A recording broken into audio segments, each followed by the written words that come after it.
Welcome to the last breakfast. Please enjoy the video. You start by isolating the formulas you will remove.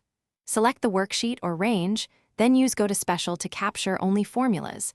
This avoids corrupting static data.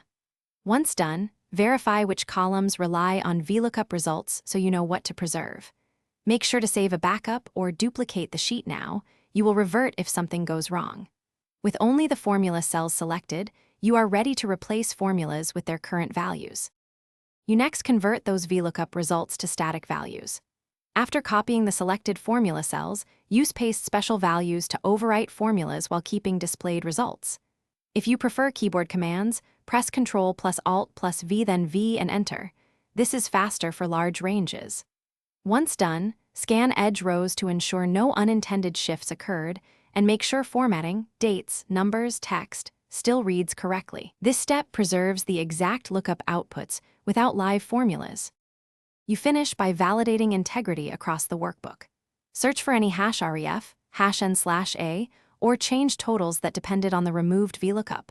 Fix broken references or restore from your backup if needed.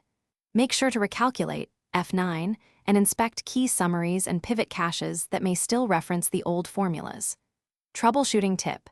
If values differ or errors appear, undo, reopen the duplicated sheet, and verify the original lookup table and named ranges.